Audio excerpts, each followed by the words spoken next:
Good afternoon and welcome. My name is Nilanjan Sarkar, and a very warm welcome to all of you from the LSE South Asia Center to the first event in our winter term and the 10th episode of our Geopolitics Beyond Borders series, which is one of our most successful series. And I'm delighted to say that two of the speakers this afternoon have actually participated in earlier episodes of this series as well. So I'm very, very happy to have both of them back, and I'll introduce them shortly. This series, which has been so successful, essentially looks at the geopolitics of the South Asian region, which is the SAARC countries plus Myanmar, and but also looks at how so much of the geopolitics of the region is impacted by countries and by factors that are external to that region. And that is what has been a unique and defining feature of this series.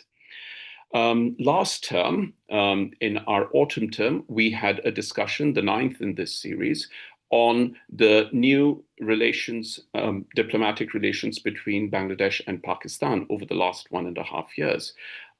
So we thought that in this term, we would look at India as well as on China, which has now become an indispensable part of all discussions concerning South Asia and the larger region. In August of 2025, the United States imposed first 25% and then another 25% of trade tariffs on India, starting with the point that India was buying oil from Russia, and for that reason, the tariffs were being imposed. Although India, of course, was not the only country that was buying oil from Russia. Meanwhile, China, especially in the last few years, but largely over the last 15 years or so, has become an integral part of geopolitical conversations of the region. It is a part of South Asia, and it is also, of course, historically and an old currency, a part of East Asia. China's Belt and Road Initiative, now spanning several countries, not only in South Asia, but in Africa and elsewhere in the world, is literally one solid presence, solid in the literal sense, of China in various parts and various countries. There is also the Indo-Pacific, where India is part of alliances like the Quad, which is concerned with China's increasing presence in the region. Meanwhile, the United Kingdom has signed a free trade agreement with India. The Prime Minister of Canada, Markey, has just returned from a trip to China, and the President of the United States, as well as the Prime Minister of the United Kingdom, are due to make trips to China later this year. Clearly then, India and China are important geopolitical powers in the region of South Asia, with a lot of economic worth attached to them, and so on. I'm delighted to say that this is about where my expertise on the subject ends. And our panel this afternoon of experts will speak more about all these things in the hour and a little more that follows, to discuss a dynamic that we, all of us who observe South Asia, see as both regional as well as global at the same time.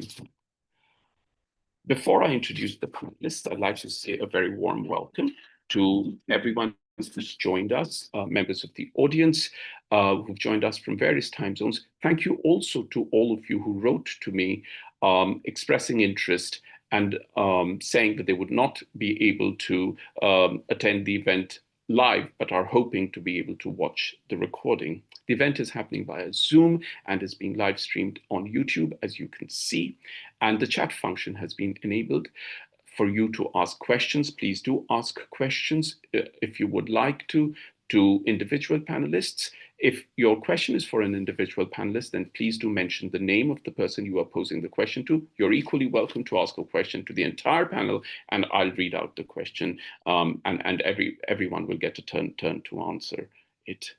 If you would like to tweet, then please tag us. All the Twitter handles are given in the notes in front of you, just below the screen where you're watching this live stream. And I should add here, finally, that had this event been happening on site at LSC, members of the audience at LSC public events have the right to ask questions to speakers without mentioning or revealing their identity. In keeping as close as I can to that spirit, when I ask questions posed by you, I will not be reading out your names. I'll only be asking the questions that you pose. It is now my very pleasant task to introduce the speakers for this afternoon's event. The order in which I introduce them is the order in which they will speak. Each speaker will make a set of initial remarks for about 8 to 10 minutes, after which we will have a wider discussion. And once again, you are very welcome to ask questions. Dr. Daniel Markey is Senior Fellow in the China and South Asia programs at the Henry L. Stimson Center in Washington, D.C., is non-resident Senior Fellow at the Foreign Policy Institute at the School of Advanced International Studies at Johns Hopkins University, and author of China's Western Horizon, Beijing, and the New Geopolitics of Eurasia that was published in 2020. I should add here that I only read out the most relevant publications over here, but each of our speakers has several more publications which you will find on the internet. Our second speaker, Dr. Filippo Boni, is Senior Lecturer in Politics and International Studies and co-editor most recently of China, Pakistan, and the Belt Road Initiative, the experience of an early adopter state, which was published in 2024. Sir Vince Cable is Visiting Professor of Practice in Public Policy at LSE and author of Eclipsing the West, China, India, and the Forging of a New World, which was published last year in 2025. Dr. Agnes Sunamar is Associate Professor at Corvinus University in Budapest and co-author most recently of the European Union's Investment Screening Framework and China, A Complicated Picture, which is an article but relevant to this afternoon's conversation, and that was published in 2025. So without further ado, we're going to start off. Daniel, please speak first. You have about 8 to 10 minutes. Great. Thank you, Nilanjan. It's a real pleasure to be able to join with this panel, and I'm excited about the topics that we'll be covering today. I'm going to open with two main topics, and then curious to see how the conversation progresses. The first of the topics I want to talk about is where India stands in what is obviously a transformed or at least transforming geopolitical environment. You mentioned, Nilanjan, you mentioned Mark Carney and his recent comments. He suggested that we have now seen a rupture in the world order. And I want to talk about how India finds itself within that moment. And secondly, briefly, I want to talk about how China perceives its relationship with India and how it seems to perceive its role in South Asia. So let me dive into that first one. I'm joining today from Washington, D.C. or thereabouts. And until pretty recently, it was common wisdom here to see the world, geopolitically at least, in a bipolar structure. That is, to see the world as one in which it was increasingly defined by the geopolitical competition between the United States and China. And for some, to see it as a new Cold War or something along those lines. And the Biden administration had stressed, for its part, the military and strategic, economic, and technological components of that competition. Now, they had emphasized issues like semiconductors and other basic building block technologies like artificial intelligence that they anticipated would really be the decisive components or elements to any US contest over the long term with China. They also, in the relative near term, worried about things like an incipient military conflict between the United States and China over Taiwan. Now, the administration, that is the Biden administration, was also sucked into other major world events, whether in Gaza and Israel or Russia's war in Ukraine. But I would say that that administration maintained a fairly disciplined strategic approach, for better or for worse, that tried, in terms of US government activities, to maintain a focus on China. Now, the implications of this for our concerns here today, particularly India and South Asia, were pretty clear and consistent over the 4 years of the Biden term. India, for reasons related to that focus, that geopolitical focus on competition with China, India continued to enjoy a priority role as a regional counterweight to China in the Indian Ocean region and along the Himalayan range in continental Eurasia, and also was seen by the Biden administration as part of a long-term um, competition with China. And India could be a long-term counterweight to China because of its naturally endowed enormous population, its long discussed economic potential, and of course its democratic politics, which set it apart from China. Now, the consequence of all of this, of India's primacy in US strategic calculations over the course of the Biden administration, was that the rest of South Asia, and especially Pakistan, were subordinated to that concern about a closer US tie with India. So, especially for the White House, there was a desire to defer to India on these types of regional issues and a variety of other issues as well, as a part of a broader strategy of cultivating deeper and closer strategic ties with New Delhi. And all of this put India, I would say, in an advantageous spot geopolitically. It could be confident of a continued US desire for a closer strategic partnership, and yet still pursue a range of other relations, including with Russia, for instance, but also with the EU and others, confident that the United States would still see India's strategic value nonetheless.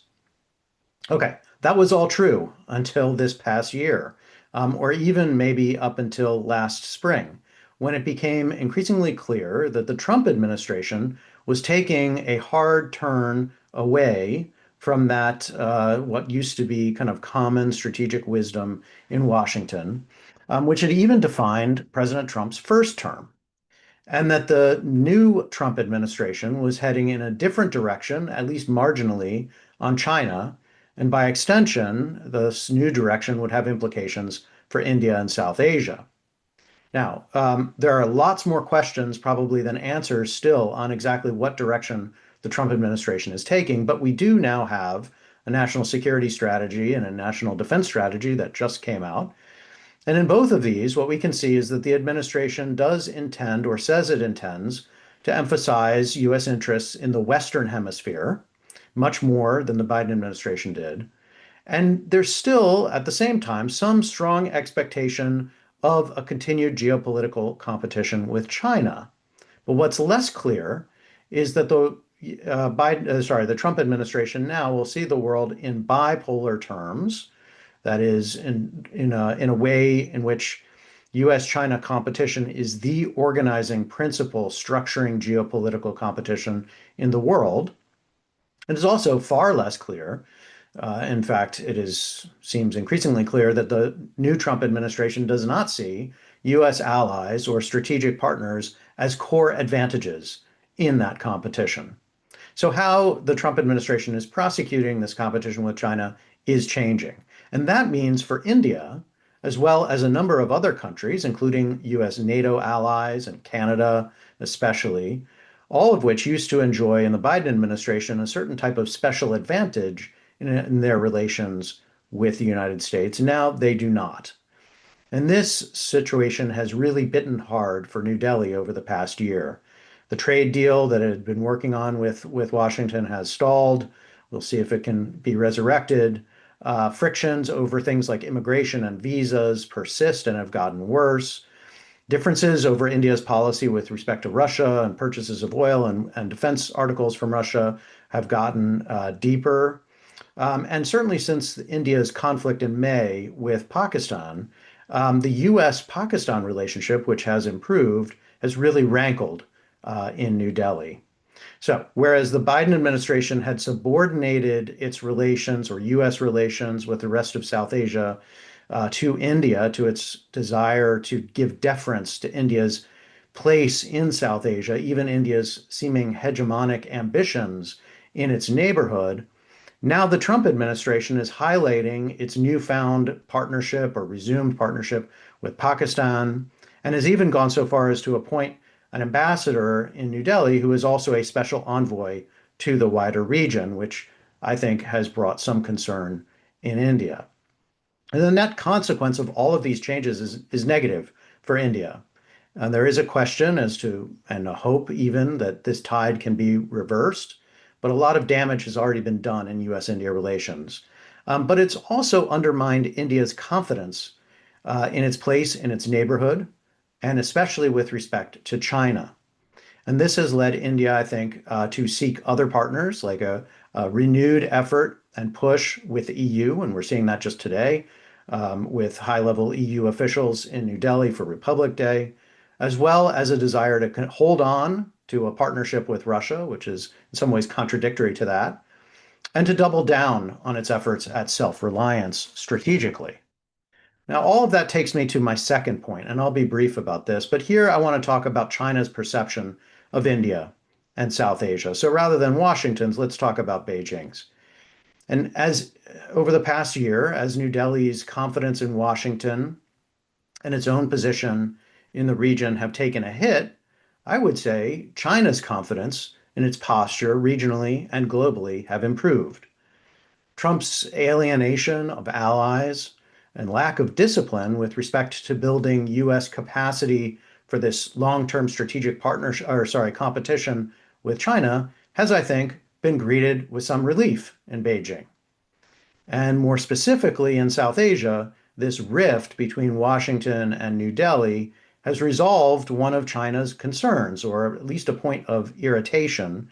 That is, its concern that an increasingly capable India, tied up more closely in strategic partnership with the United States, would cause problems for China. And that is a reduced concern, at least at this moment. Now, at the same time, and this is a very important point, China's also been pursuing its own strategy of shoring up its place in South Asia in what it describes as China's neighborhood. So if we go back to April 2025, just as the Trump administration was talking about tariffs on the world, including on India, China was conducting a central conference on work related to neighboring countries. This is a rare and high-level periphery policy meeting that was personally chaired by Xi Jinping himself. And this was the first meeting on this topic specifically at this level since 2013. And the implications of this, I think, were profound. China was saying that it wanted to bolster its efforts in its neighborhood and that it included South Asia in that neighborhood. And it strikes me as something that's close to a sort of a spheres of influence geopolitical logic, where China would assert itself across its sphere of influence. And while competition at the global level with the United States would persist, the key to China's success would come from a firm foundation in its periphery. And for India, coming back to that, this too is a distressing development because India sees South Asia as an area of its own historic dominance. And now China is contesting that dominance. China is portraying itself indeed as a South Asian nation as much as India. And I've heard Chinese experts make this claim. And looking to the future, China is looking to bind the entire region into its orbit, or in its terms, a periphery community of common destiny. In a material sense, this means that China wants to displace or at least undermine India's influence across South Asia through a web of interconnections, including supply chains, other economic and technological ties, that figuratively, at least, mean that all roads in South Asia will lead to Beijing. So the bottom line here from both of these points is that the uncertainties associated with Washington's Trumpian turn, along with China's periphery policy, are both deeply troubling to India. Let me leave it there, and I'll look forward to the conversation. Thank you. Thank you very much, Daniel. I should mention over here that in the introduction I said that we had two speakers who had actually participated in earlier episodes of this series, and Daniel was actually part of one in February of 2021 where we were discussing the United States in South Asia at that time. And our next speaker, Dr. Filippo Boni, is the other speaker who has also been part of this series. So we're delighted to have both of them back this afternoon. Dr. Filippo Boni is Senior Lecturer in Politics and International Studies and co-editor most recently of China, Pakistan and the Belt Road Initiative, The Experience of an Early Adopter State, which was published in 2024. Filippo, please speak now. You have about 8 to 10 minutes. Thank you, Nilanjan, and thank you to the LSE South Asia Center for having me back. Really pleased to be joining this panel and this conversation. In this brief opening remarks, I'll try and focus on China's role in South Asia, looking in particular at how it played out in the context of Pakistan, because I think it has important ramifications both for the region and for the wider discussion we're having here. And I'll try and develop 3 sort of main points. First, I'll provide a snapshot really of the China-Pakistan economic corridor, which is perhaps one of the most visible manifestations of China's engagement with the region as part of the Belt and Road Initiative. And while CPEC remains a sort of regular item in the bilateral relationship, I think its meaning and its limits as well are now clearer than they were a decade ago when it all started. The second point is on the sort of more security dynamics and the importance that the important role that China played in the May 2025 conflict between India and Pakistan, because it really sort of revealed China as a South Asian power, because Pakistan used Chinese weapon system, and of course China provided diplomatic and narrative support to Islamabad. And more generally, I think on the regional front and on the geopolitical front as well, while what we've seen on the one hand is a sort of consolidation in a way of the Sino-Pakistani strategic partnership, at the same time, and this is very much happened in the last year since the advent of the second Trump administration, what we've seen is the sort of calibrated reapproachment between Pakistan and the United States. And this sort of dual track that Pakistan has pursued, I think it's interesting because it speaks to how small and medium powers are navigating today's geopolitical competition. And in international relations scholarship, this could be defined as hedging. I've found other sort of definitions as creating leverage or sort of trying to balance between the two. But I think it's interesting to reflect on Pakistan, as it might help us also broaden out the discussion a little bit to other countries as well. So back to the first point. Again, CPEC was at some point around 2014, 2015, at the very height of the first MOUs, and the announcements was dubbed as the flagship project of the Belt and Road Initiative. This was more coming from the Pakistani side, but I think it was very prominent in the Belt and Road Initiative in South Asia. And energy generation is perhaps the area of CPEC that has achieved most successes, with significant energy generation capacity, which has been added to the grid. Although a lot of this, of course, has happened through, especially in the first phase, so those projects that were coming on the grid in 2017, 18, this has been done mostly through coal power plants, whereas in this sort of second phase, we've seen more of a shift towards solar energy. But around the same time, so around 2017, 2018, there was a progressive stall of CPEC as a set of projects and initiatives, and this was partly due to Pakistan's domestic politics. Imran Khan himself wasn't too keen on CPEC as the preceding administration and his successes as well, but also because of a deteriorating security situation in the country since 2021 onwards. And so in the second phase, what we've seen is that not really much has happened. Special economic zones were supposed to be some of the key highlights of the second phase, and not much has developed on that front. If we look at the Joint Cooperation Committee meetings, which are really the decision-making heart of the China-Pakistan economic corridor, we haven't seen an awful lot being announced since 20, I would say 17, 18 again. So it's been progressively sort of slowed down, and I'm happy to talk a little bit more about this if of interest in the Q&A.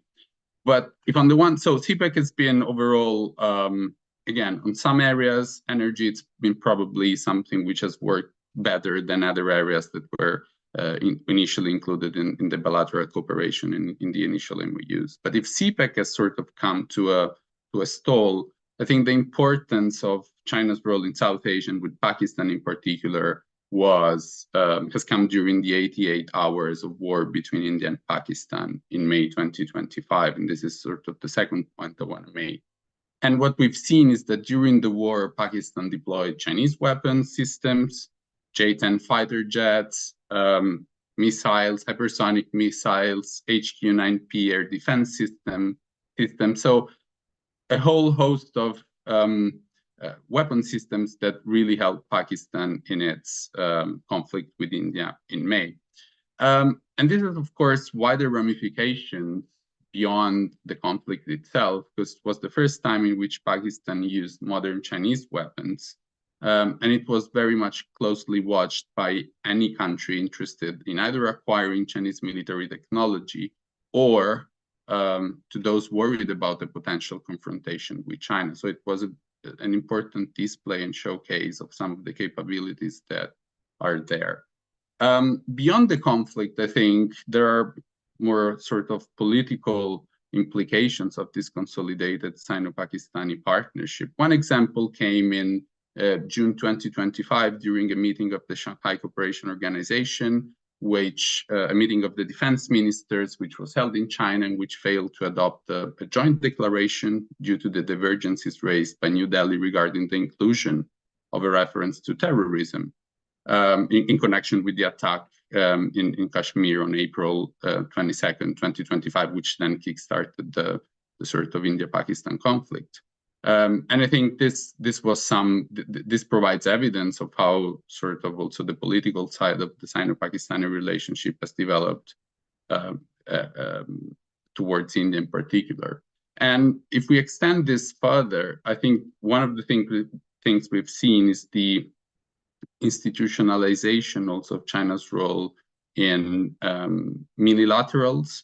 And one example, you had the event on Pakistan-Bangladesh relations in December. And so I won't go into much detail about this, but there was a meeting in Kunming on 19th June 2025, which marked the sort of formal launch of a structured cooperation between China, Pakistan, and Bangladesh, and a trilateral mechanism at the level of deputy foreign ministers and foreign secretaries, which I think it's an interesting development.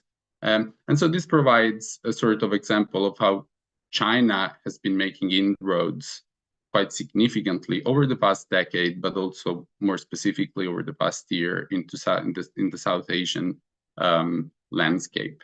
The sort of third point, which I think it's interesting to note and which speaks to some of the dynamics that Dr. Markey was mentioning before, is the role that the United States are now playing in the region. Because until, I'd say, December 2024, the sort of alignments were pretty clear. Pakistan and China on the one side, India and the US on the other, whereas now things seems to have gone a bit more into a different phase. The most visible manifestation of this was Pakistan's decision to join President Trump's Board of Peace, which it's, again, just the latest example of a much broader rapprochement that we've observed over the past year. And this takes a number of forms and areas of interaction. One is, of course, Afghanistan, where President Trump has expressed his interest to regain access to the Bagram air base, and more broadly around counterterrorism cooperation with Pakistan. Importantly, and it goes back to the point that I was making before around the Pakistan-India conflict, the fact that Islamabad decided to support Trump's candidacy for the Nobel Peace Prize following his mediation or supposed so in the recent conflict with India, I think it's particularly symbolic and significant in as far as South Asia is concerned, given New Delhi's historic position on the issue and given where U.S.-India ties were only a year ago. So I think this overall tells us that while on the one hand Pakistan is sort of consolidated and deepened to a certain extent its relationship with China over the past 12 years or so, and given China's preeminent role in the Indo-Pakistani conflict, at the same time Islamabad has tried to, whether it's hedge, whether it's creative optionality, as I've read somewhere, I think it's showing how small and medium powers, I think, are navigating the increasingly complex geopolitical landscape. So I think I'll stop here, and I very much look forward to the Q&A. Thank you. Thank you very much, Filippo. I should mention I did remember that Filippo in fact participated in the first episode of our Geopolitics Beyond Borders series, which was way back in 2020 when we were all in the throes of the COVID pandemic. Vince Cable, who's our next speaker, is visiting professor of practice and public policy at the London School of Economics and author of Eclipsing the West, China, India, and the Forging of a New World. So Vince, please speak now. You have about 8 to 10 minutes. Thank you. I think my approach to this, reflected in the book, is what's currently called geoeconomics. It's sort of the interaction between geopolitics, as we normally understand it, and economics. And I have a graph at the beginning of my book which sets out the big picture, which is defined in the title, which shows that the share of the world economy accounted for by the West, which is essentially North America, Europe, Japan, has shrunk since the end of the Cold War, 1990, when it was about 60% and is now 40%. And much of that is accounted for by the rise of China, but also India and some middle powers, Indonesia, Vietnam, Bangladesh, even Middle Eastern countries, and so on. So there's been a big shift. And what has come from that is an interaction between the economics and the politics. And we have, as Dan explained in his introduction, this geopolitical competition between the US and China. And this competition, which also increasingly involves India, I look at it in several different ways. I mean, the first is in terms of economic size, which is broadly a proxy for the market. The different metrics, if you look at GDP in purchasing power terms, China is now #1, the US not about the same, a bit behind. India #3, but coming up very fast because India's trend growth is now probably about 7%, whereas US even optimistically 2 to 3%, China very uncertain, probably 3 or 4. So compound growth is very powerful, and you can envisage mid-century position where you essentially have 3 economic superpowers, the United States, China, and India, and you can argue about which is the dominant among them. But within the time frame we're talking about, I mean, the geopolitical, geoeconomic competition is essentially in 3 areas. One is manufacturing, where China is clearly dominant. About 30% of world manufacturing value added is Chinese, which is more than the next 10, including the United States put together. I mean, it is very dominant, and the development of a manufacturing ecosystem which ensures that it is now very firmly embedded. The second is technology, and you can argue about which technology. I think it's generally been assumed that the United States has a lead in key areas like chip manufacturing and AI, but the lead is probably quite small now, particularly with the emergence of DeepSeek and some of the others. The gap between The United States and China obviously varies on the technology. The Australian National Institute of Science, I think, identified 28 out of 35 key technologies where the Chinese are well ahead. So anyway, we could, I think, probably call this a score draw. And India quite a long way behind. There are some areas where India's innovation is advancing, particularly green technologies, AI applications, but it's not really part of this equation. And the third area where the US is still very clearly dominant is the use of its currency, the dollar. But we're seeing, particularly with the panic beginning to settle in about Trump and its impact on macroeconomic policy in the United States, rapid diversification out of the dollar by central banks into gold, yen, Norwegian krona, other things. And perhaps more important, the rapid development of a renminbi trade and rupee trade, effectively bypassing the United States currency and the power of leverage which it gives through sanctions, which we've seen in relation to Russia, Iran, and elsewhere. Now, into that story, we've now had the disruption of President Trump.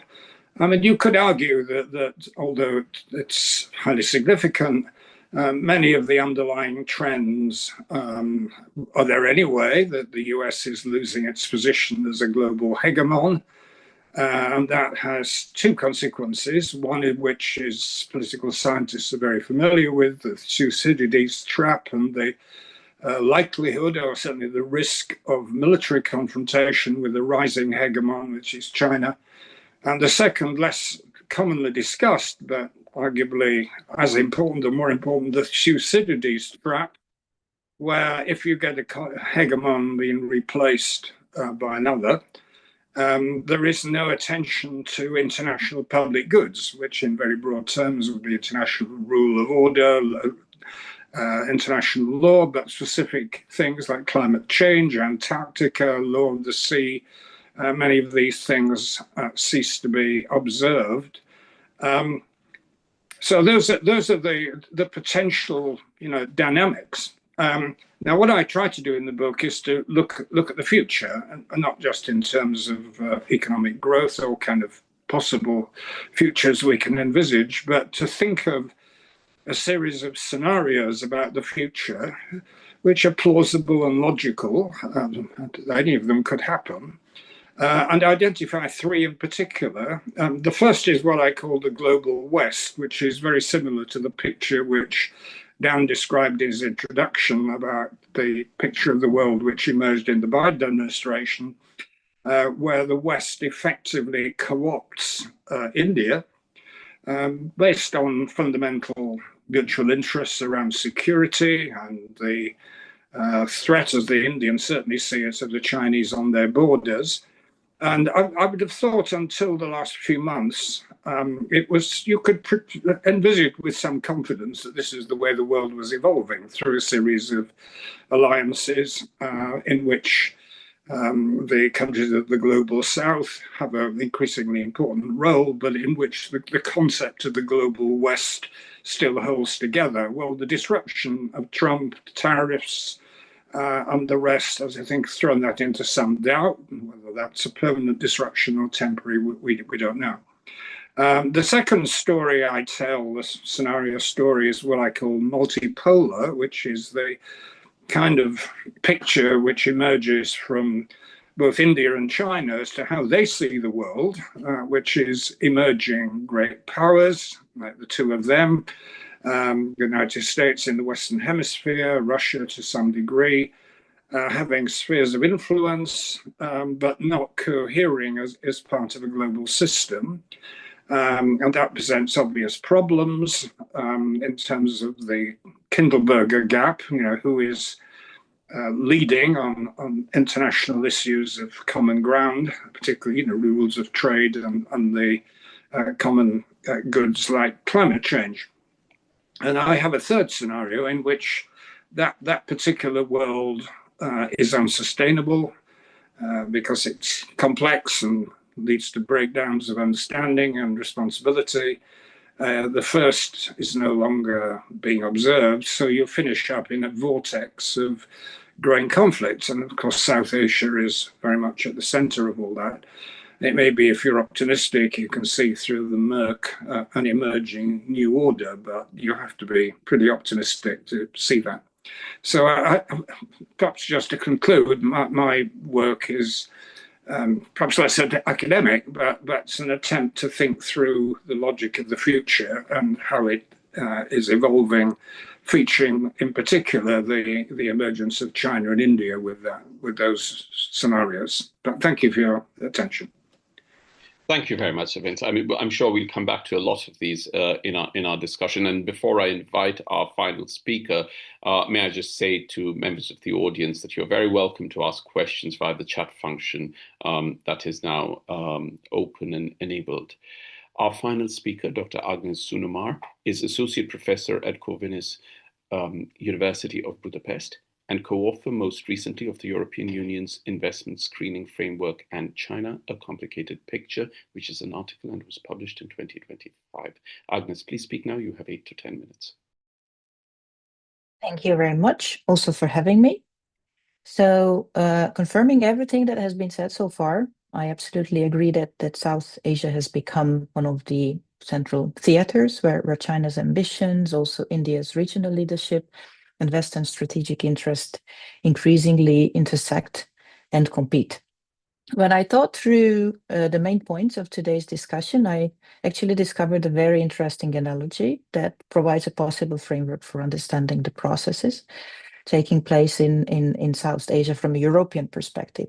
So coming from Central and Eastern Europe, I discovered that actually South Asia and Central and Eastern Europe share many structural similarities. So both are in between regions, spaces located between major power centers, exposed to competing connectivity projects, investment flows, and also geopolitical pressure. Both are strategic transit spaces where economics and security overlap. And in both regions, infrastructure is not just economic, it is also political. So at least from my perspective, it has been a bit easier to understand what has been going on in the region. From Beijing's perspective, I believe that South Asia is definitely not only about regional influence, it is also a potential connective hinge linking China to the Indian Ocean and onward to global markets, including Europe. But it is, of course, important to stress that this vision has been uneven, contested, and far from fully realized. And again, a Central and Eastern European analogy, this region, the CEE region, is also not the target region for Chinese companies, for Chinese strategies. The EU is, but Central and Eastern Europe has become a backdoor, a bridgehead to European markets. So over the past decades, China has certainly expanded its footprint in South Asia, just as in Central and Eastern Europe. And in both cases, it has happened less through former alliances and more through infrastructure projects, connectivity projects, and investments.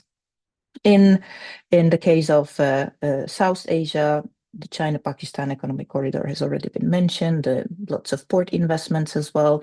In the case of Central and Eastern Europe, we have the Budapest-Belgrade Railway and multiple electric vehicle-related investment projects in the region.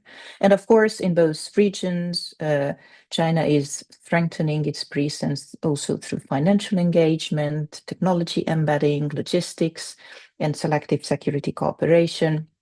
At least probably it is more more true for the Southeast Asian case, not necessarily in the Central and Eastern European case because of the NATO. At the same time, these engagements have also generated significant political resistance, also debt concerns, governance challenges, and also domestic backlash in several countries, both again in South Asia and in Central and Eastern Europe, because Chinese influence has grown, but it hasn't gone uncontested, either locally or regularly. At the same time, these engagements have also generated significant political resistance, debt concerns, as I've mentioned. So I don't have to remind probably the audience of what has happened in Sri Lanka, The Budapest-Belgrade railway story may become something similar, we will see. But these projects are so far has been discussed as bilateral projects, as local issues, but they are also part of wider attempts to reshape trade routes, to diversify supply chains, and also to reduce exposure to maritime choke points. Whether these ambitions translate into durable strategic advantage, that remains an open question, of course. But this is where Europe, and especially the Central and Eastern European perspective, becomes particularly useful. So when, for instance, Chinese freight trains arrive in Hungary, in Poland, or in Serbia, they are not simply linking Chinese factories to European consumers, but they are part of a broader logistical experiments that seek to integrate maritime routes, Eurasian land corridors, and production networks. So in this system, South Asia increasingly functions as one of the upstream nodes through its role in, for instance, different type of raw materials. But of course, it remains constrained by infrastructure bottlenecks and also regulatory fragmentation. And here again, there are many similarities with the Central and Eastern European region. The Belt and Road Initiative illustrates this ambiguity quite well, since the whole BRI is often described either as collapsing under debt stress or as dominating the global south. But in reality, what we see is adaptation rather than either extreme. Of course, the earlier phase of large-scale debt finance mega projects are not necessarily there anymore. What is emerging instead is more selective, is more cautious approach with industrial parks, with logistic hubs, with port concessions, because of course, the previous cases had a very deteriorating effect on China's international image. In Central and Eastern Europe, this shift is visible in the growing focus on electric vehicles and batteries production. These projects are increasingly tied to supply chains that are stretching across Asia, including South Asia, in the already mentioned raw materials such as critical minerals or even shipping routes. Of course, this dynamic has created political tensions with Europe itself, because especially Western European capitals, but the majority of the EU member states, increasingly frame Chinese investment in strategic sectors as a security risk, while some Central and Eastern European countries try to view it primarily through the lens of industrial upgrading and employment or job creation. And this debate closely mirrors what we observe in South Asia, that is, governments are navigating between economic opportunity, political autonomy, and also strategic vulnerability. Bringing India back to the picture, I think that, of course, India's concerns definitely go beyond border tensions. They also relate to connectivity, to influence, to regional leadership. And this is why India is promoting different types of alternatives and also accelerating trade negotiations with the EU and the UK. These initiatives are not just commercial, but they reflect an effort to shape emerging connectivity architectures.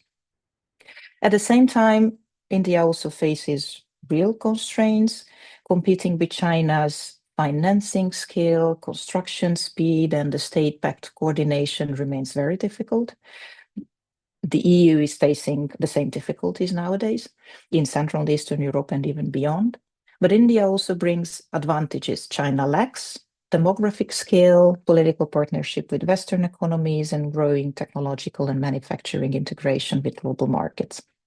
And of course, this again leads to a broader contradiction in Western policy, because Europe increasingly speaks about strategic autonomy and de-risking or decoupling from China. It launches connectivity initiatives and investment screening mechanisms, yet the European firms themselves remain deeply embedded in Chinese-centered logistic networks, shipping routes, and industrial supply chains as well.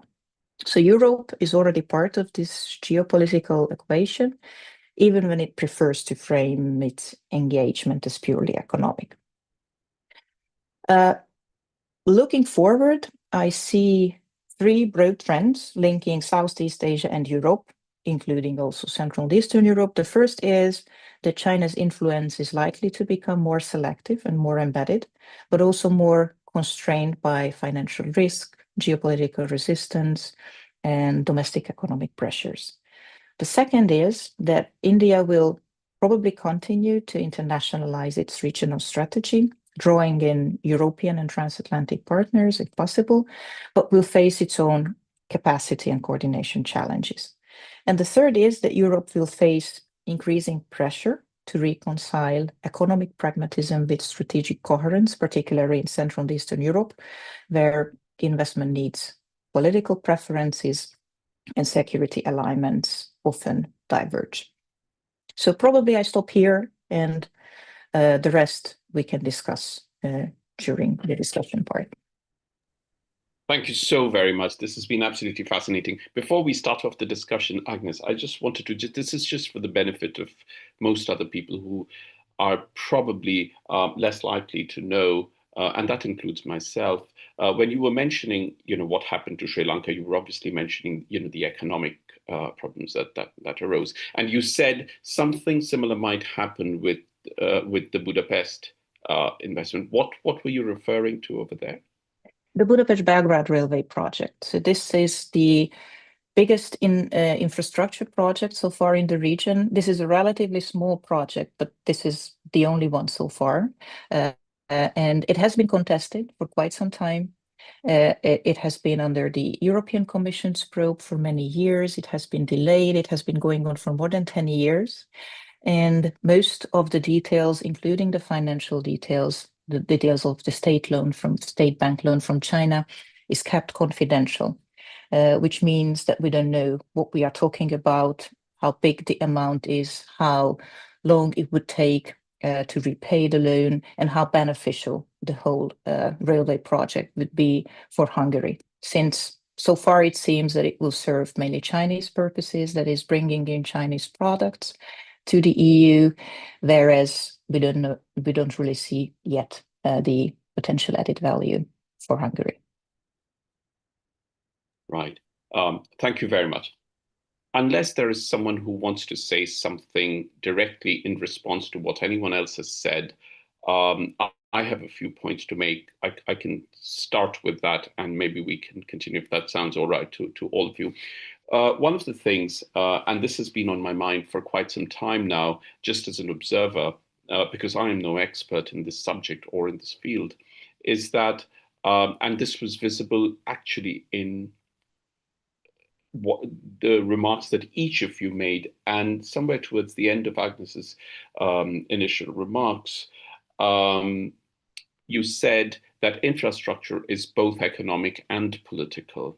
And this whole overlap of the economic and the political, and my question is that, what we have known till now, till almost towards the end of Biden's administration, is it possible to have a conversation and hear what each of you think about whether or not you feel that increasingly economics is beginning to become more important in determining alliances across the globe, geostrategic alliances that can, in instances, overrule ideological similarity and ideological, coming togetherness, which was really one of the most important benchmarks of alliances, in the immediate post-Second World War scenario, and way afterwards, decades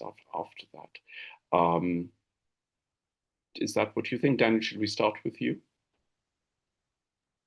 Sure, I'm happy to take a swipe at that. Look, I think part of what you're after is a question that relates to, in a sense, will a big part of China's strategy work? Because as I see it, and as I tried to describe in my opening, part of what China is attempting to do now with what it describes as a periphery strategy, but even before with the Belt and Road Initiative, is to develop a web of principally, at least at the outset, economic ties, supply chains, infrastructure, technological connections, and beyond with its neighbors, with the wider world, that will bind them to China in important ways that are, from the Chinese perspective, described as not ideological or don't have the kind of ideological content that you're describing. Now, they do have an ideological implication. That is, if you are a part of this, there are going to be things that you may care more about or be allowed to care more about, and things that you will have less control over. For instance, the privacy of your data and the use of large data servers in ways that may be more state controlled than they might have been if you were a part of a different ideological orbit. Now, the Biden administration, I think, for its part, I hate to keep going back to this, but the Trump administration is taking a fundamentally different approach to a lot of these issues. The Biden administration tried to connect the technological and economic activities by the Chinese with an ideological characterization. That is, they talked of things like democratic standards or norms in areas like artificial intelligence or technology, trying to draw a distinction there. I think they were only partially successful. I think the reality is that China has actually been quite successful in convincing many countries in the world that they have something to gain from access to Chinese resources, whether they're technologies or infrastructure, and that they won't be as driven by some kind of political ideological game as even those connections with the United States might have been. And this has a particular attraction, I think, for countries that are less democratic. And I would make one just last point on this. Agnes's remarks were fascinating, and she made this comparison between Central and Eastern Europe with South Asia. And I would say one of the things that maybe I would maybe frame it as a question, it looks to me that in South Asia, you have in India a country that's actually been quite suspicious and wary about China, and in fact has pushed back on things like the Belt and Road Initiative in ways that reflect a desire, a concern about the political implications. I don't know about ideological implications, but definitely geopolitical implications of what China is doing. And I'm not sure that I see quite that in Central and Eastern Europe in the same way. It looks like more open space for China to play these games, and with less of a concerted rejection by one of the major poles in the region, as you've definitely seen in India. So anyway, that's a winding answer to your great question, but I do see these connections, an attempt by China to make them less ideological, and an attempt, at least by the Biden administration before, to put an ideological framework upon them.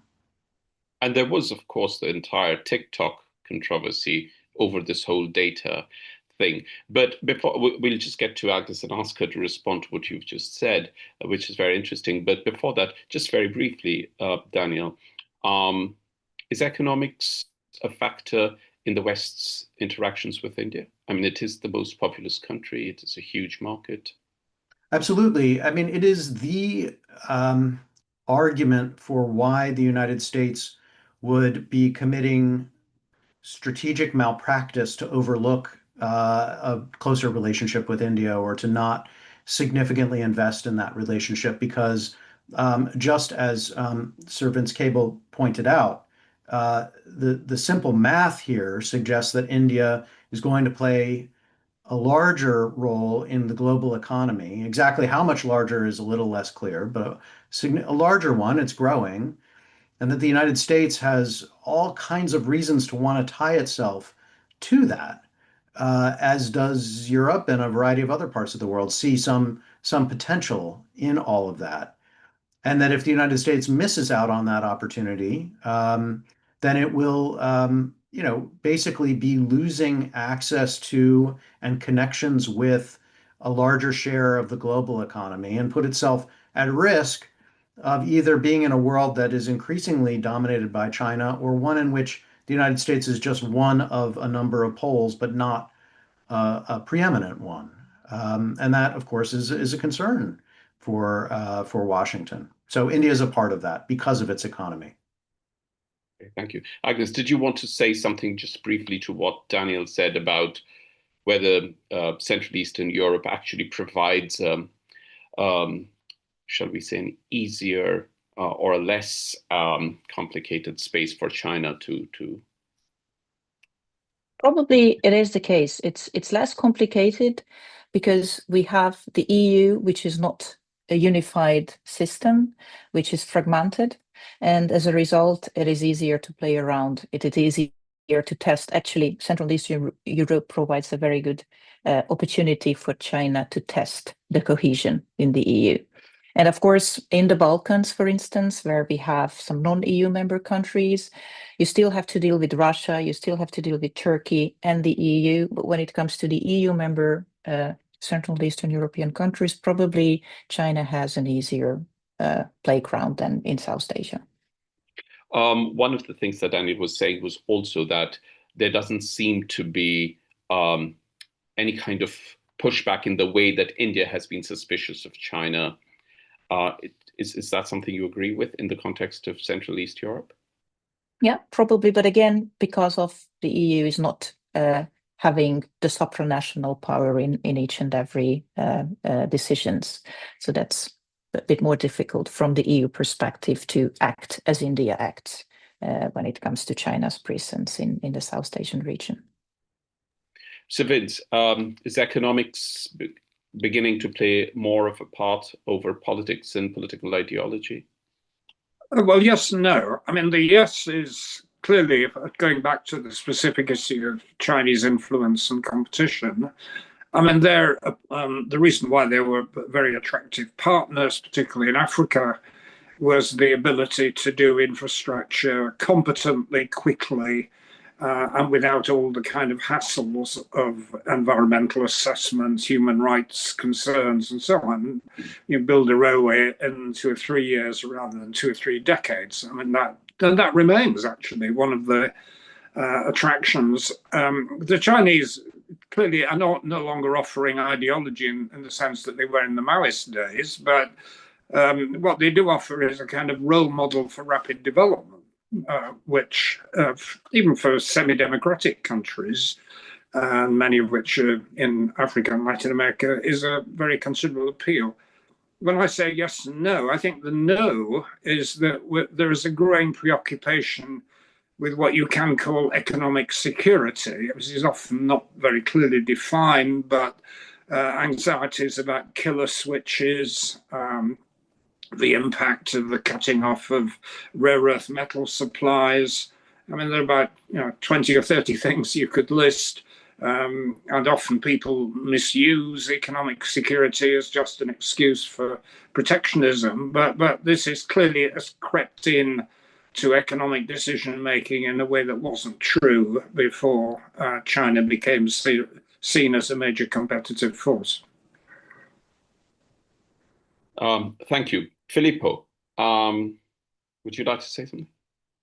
Yeah, I mean, I think what we've seen, especially in the case of, in general, but I think in the case of Pakistan as well, is that, and I would concur with what's been said so far, is that in many ways interest Trump's ideology as far as certain interactions are concerned. And also, if you think about the economic engagement between China and Pakistan, which is, of course, balance of trade is very much in China's favor, but that's not unique to Pakistan. It's the case with most countries who are having trade relations with China. And you look at the GSP plus status that Pakistan has towards the European Union, that comes with a normative element attached to it, with 27 conventions that Pakistan needs to sort of implement, which is on labor rights, human rights, whereas you don't get the same sort of normative dimension when it comes to doing business with China. There are, of course, implications in terms of, routing internet traffic through China, the Pakistani one. There were reports in the media recently, and there was an Amnesty International report about Pakistan having a sort of, increased censorship through of its internet partly through Chinese technology. So there are indirect implications to that, I think, but at face value, what you get is that the EU offered GSP plus with 27 conventions that one needs to abide to, and they're all great things. Again, human rights and convention on enforced disappearances, so that it's all important stuff. It's not to diminish its value, but on the other hand, I think with China you don't get the same level of strings, if you like. So I think that's one of the things which I think it's worth remembering when it comes to thinking about, again, interest and ideology in dealing with China. I was going to, I mean, there is the flip side of the same question as well, which is the importance of the political systems at play over here. But before I come to that, and this is really not so much about South Asia, but Africa presents a very, very interesting case, doesn't it? Where both India and China are involved in a lot of investment, projects, China more than India. But it is fascinating how Africa has become a very, very interesting playground for both these countries, when within the region itself, they actually, in terms of investments, don't have much to do with one another. And, they have India and China don't have a very comfortable relationship. They particularly with the northeastern borders of India. But I mean, I find observing Africa very, very interesting as well. But we're not going to digress. The flip side of what we were talking about just now, which is the economics and the economic priority and the importance of economics, is also the political order. And we have the situation where, let's take India or the United States or the United Kingdom or any of the other countries, with the exception of China, that we are talking about. And elections in future will produce a variety of results, and you don't know who's going to come to power, and you don't know, what exactly will happen. And in fact, as Daniel has said more than once, the election of President Trump is a very good example of how, the policies of a country can change and change relatively quickly. Whereas in the case of China, it is possible for the government to look at the long term in a way that many other elected governments cannot. And do you think the sustainability of China's political system, as they see it now, allows them to, in terms of geopolitics and geostrategy, invest in a variety of things like the BRI, in a way that a lot of other democratically elected governments would not be able to?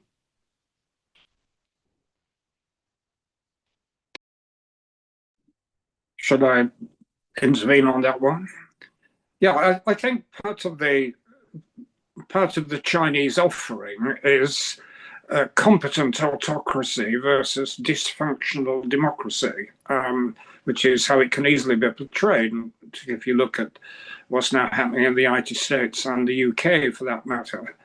And part of competent autocracy is, as you say, this ability to plan long term. And we see this most obviously in terms of technology and the development of green technology in China, now way ahead of everybody else.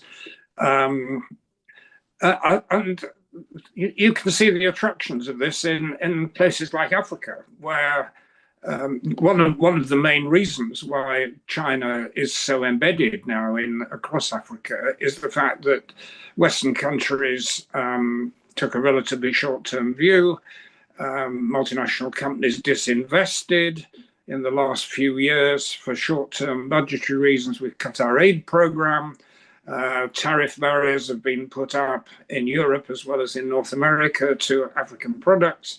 And countries turn to Chinese, not necessarily because of any affection for their political model, but simply because it's reliable, predictable, and has this kind of long-term underpinning. If I could jump in on that. I mean, I think that points out sort of the glass half full version. That is, if China can offer reliable and predictable, efficient governance, then it comes with some clear benefits. At the same time, and the dysfunction of the democracies, including my own, is very plain. So I don't mean to overlook that. However, the state-directed version of what China is offering is not necessarily as efficient or high functioning as they might like to project it. And of late, I mean, we see these kind of stories about purging of the military, for instance, that cast some really serious doubt over what is actually happening within that black box of the Chinese state, and raise questions about how internally focused and paralyzed by those changes China might actually be, but just behind the closed door that you and I will have trouble getting past, unlike the democracies who put all their dirty laundry right out front so that we can all see it.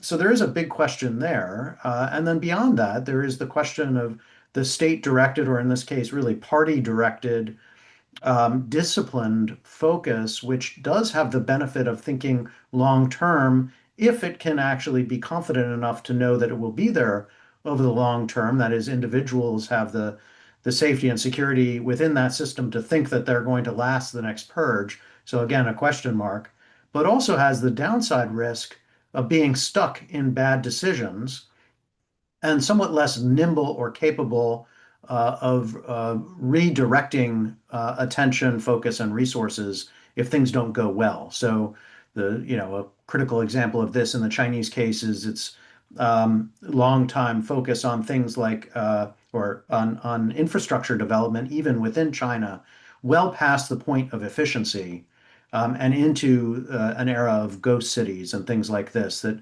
are anything but efficient. So so I would say cost benefit on the whole, jury's out. China's definitely made enormous strides over the past couple of generations with the system that it has. And yet, and the United States and other democracies are suffering. And yet I wouldn't want to just see that glass half full version. And I think other countries, the more they come to know the Chinese system, also bridle at the downsides associated with dealing with the party state, and all that brings with it. Thank you, Daniel, and thank you, Sir Vince, as well. I think the Can I add a quick? Yeah, I'll just come to you. I think the last point you make, Daniel, that became very, very stark for a lot of South Asian observers in the context of Sri Lanka, where Sri Lanka, of course, as we know, also had its own internal political issues, but eventually, whatever may have been the trigger, the collapse was complete. The economic collapse was complete. Filippo. Yeah, just to add a quick thought to this, I think that this, competency versus this functionality that it's portrayed, it's a lot to do with image management and projection.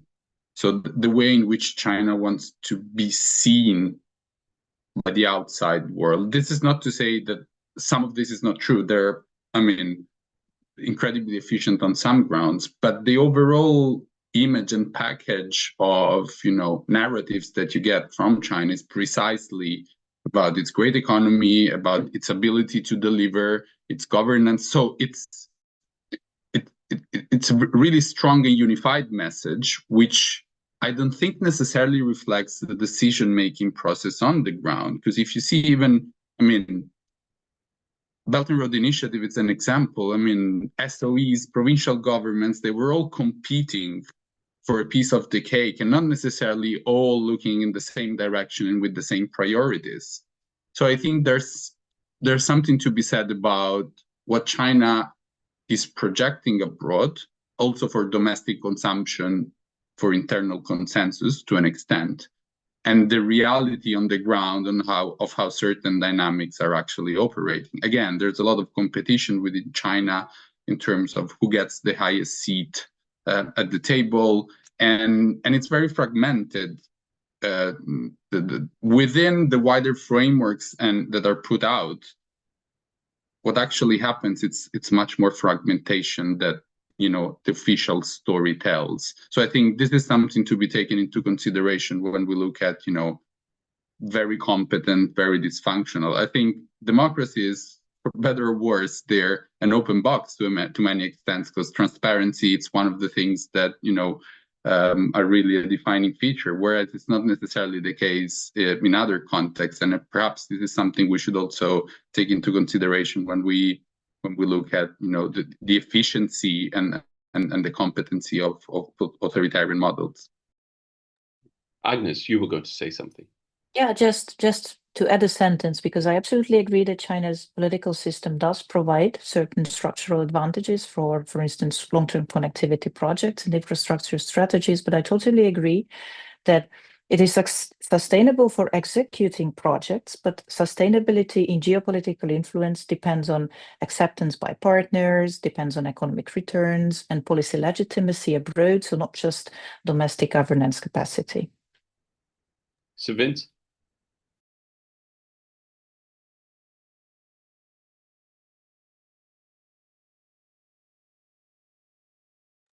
Yeah, I mean, I think we're all groping to try and get this the right balance in looking at China and whether it's a attractive model to third parties. And I think two of the points Dan made are very powerful. I mean, first of all, the uncertainty around SAIS position and the over-centralization of political leadership, and also bad mistakes which are not corrected, of which COVID was probably one of the worst.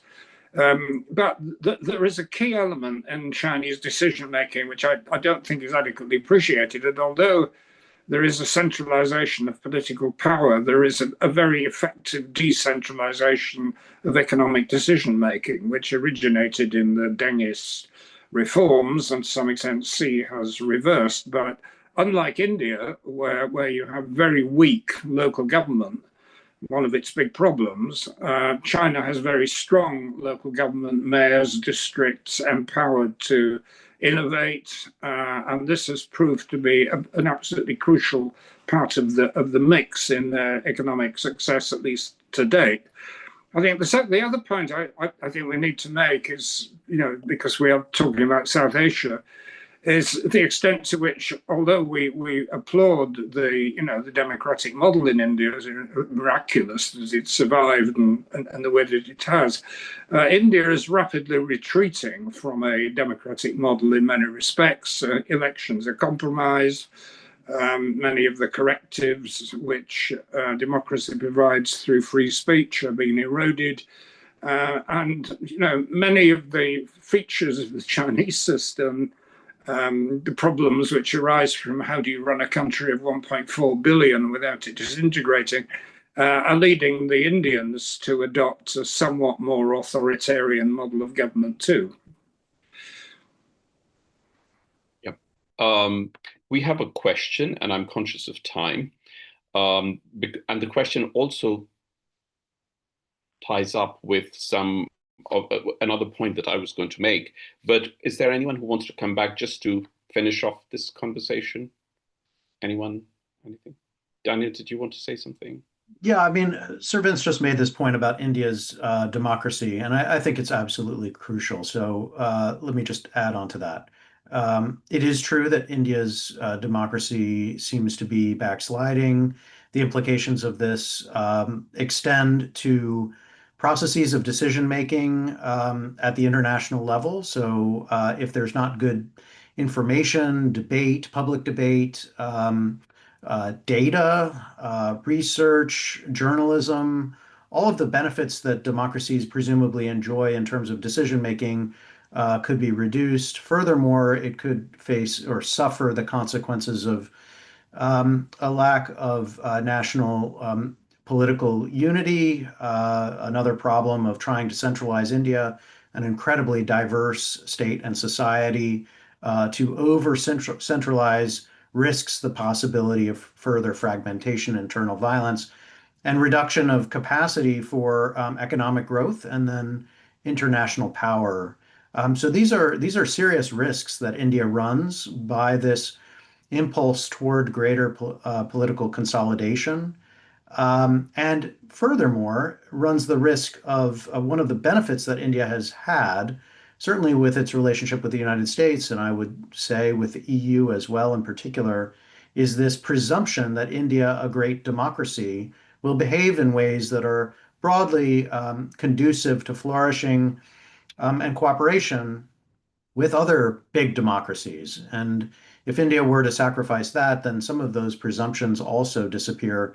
And then India doesn't look anything special so much as it looks like a large, increasingly larger, and possibly significantly poorer, big power on the world stage. And that will have less appeal.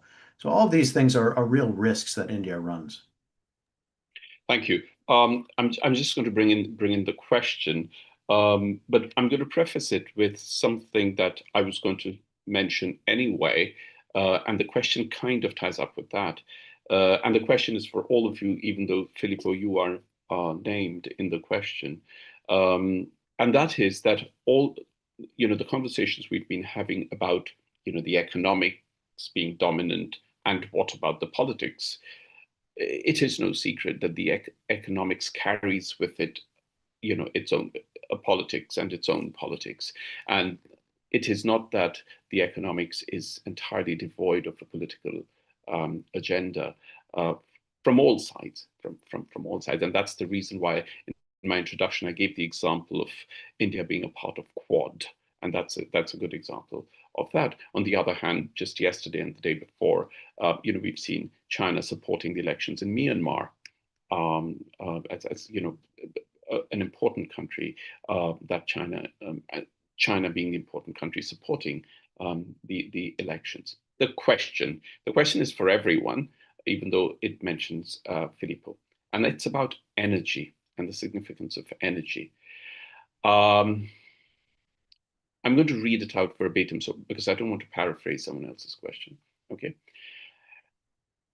On CPEC and its role in the region, Dr. Filippo spoke about energy being significant. Can he and the others touch upon what role ports will or should have? Now, this question is particularly in the context of Govada, but it's the question of, access to ports, essentially I think it was a point Agnes mentioned as well, which was about China's access to the Indian Ocean. So ports have a certain significance over inland investments, if you see what I mean. Yeah.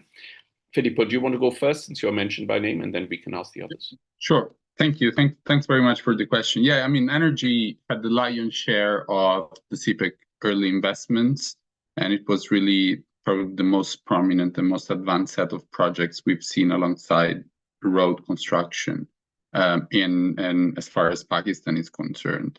With regards to ports, I mean, the port of Gwadar is perhaps less of a success story because, I mean, if you look at the latest data from Pakistan National Trade Agency, trade at the port has been almost non-existent for the past few years. And despite the attention and the investment and the fanfare with which the port was sort of announced and presented as the jewel in the crown, if you like, of the China-Pakistan economic corridor, not much has materialized. So in terms of, the role that energy might have through Gwadar as part of CPEC and for the wider region, I think that's so far what we've seen has been very, very limited. And this is because of the security situation in the Waradar area in the province of Balochistan.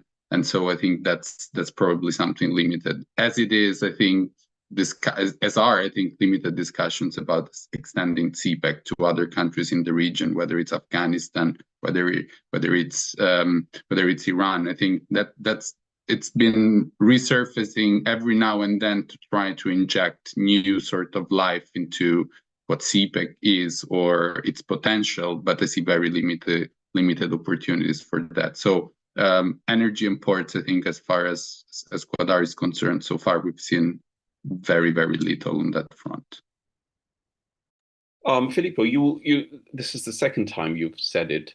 I mean, you seem to be suggesting that somehow the image, the spin on what the world sees is actually much more than what is actually happening on the ground. Mm. Is that something that you feel is in ways pervasive? In a way, for instance, that, I think Daniel's example of those ghost cities is very illustrative, but it's very important also because it is about what is happening inside the country. Whereas a lot of what we are all talking about is about what is happening outside the country. So do you think there is, because you did use, I think, please correct me if I'm wrong, but you did use something like image management or some such phrase when you were speaking earlier? Yeah, there's clearly an attempt at trying to, but I don't think that's unique to China really. But it's, there's clearly an attempt to try and push a certain narrative around successes, around a positive spin around the sort of China's global investments. What we see on the ground, I think, it's a story of adaptation and contestation and the limits of Chinese power as well, which is, I think, it could be the sort of topic for a whole other roundtable and conversation. But yeah, I think depending on where you look at it from, if you look at it from Islamabad, it has a certain meaning. If you look at it from Balochistan, it has a different one. And you're more likely to see a positive reaction in certain parts rather than others for all sorts of reasons. So yeah, I think that's a short answer to a great question and a complicated one.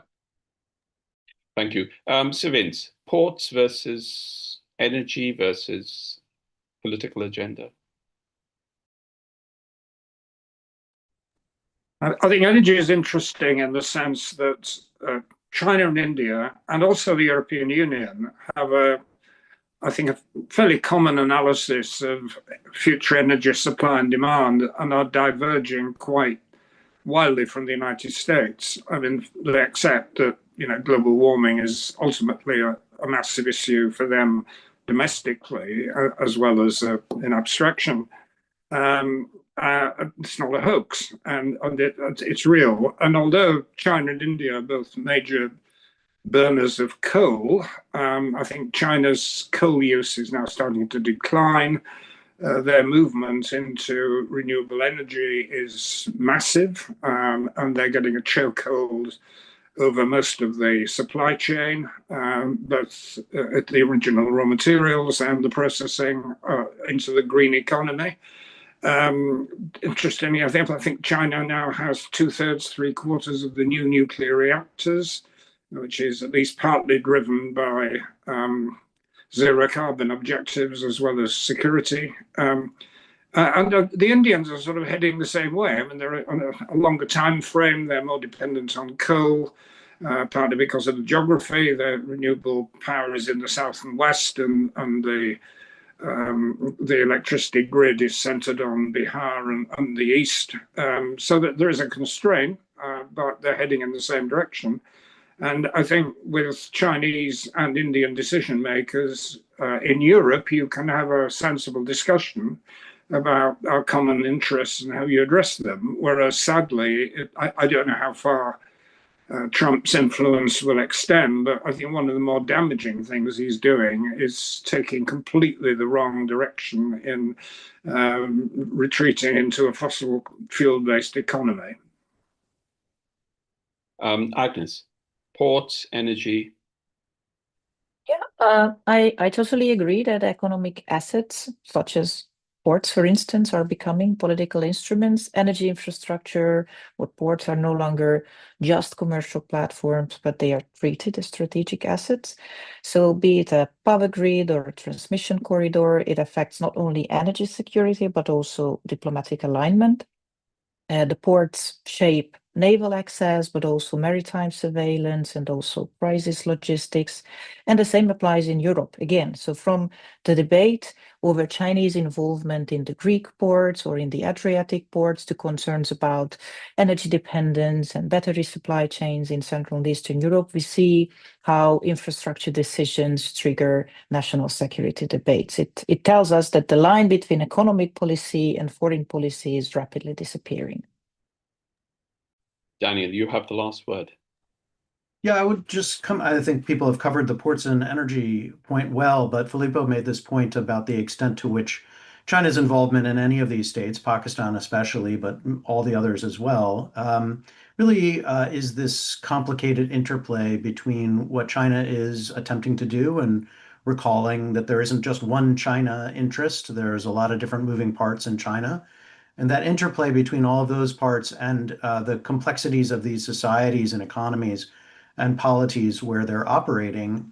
And one of the things that I think we've seen, certainly through CPEC, but BRI more broadly, is that sometimes China really fumbles to understand those complexities and gets it wrong.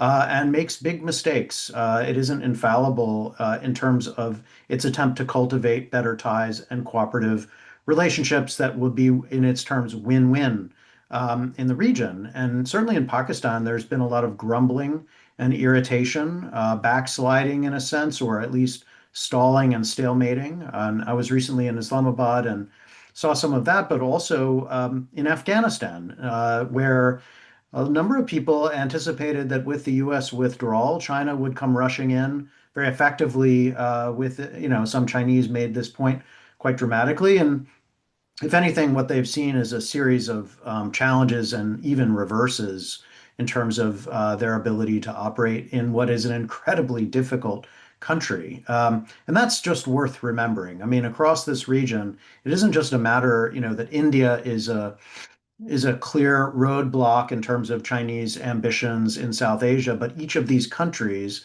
Sri Lanka, Nepal, Bangladesh, and so on, they bring their own complexities where China has a lot to learn. And everyone, all external players have found it difficult to operate.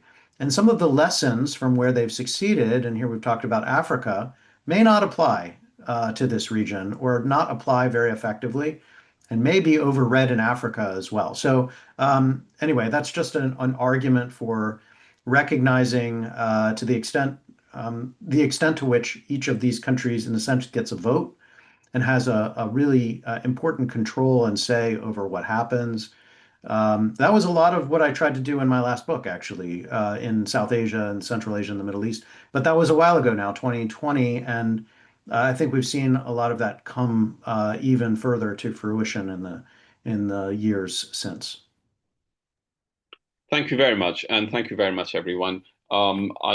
We've come to the end of our allocated time, and I want to thank all of you, and I also want to thank all members of the audience who've been watching.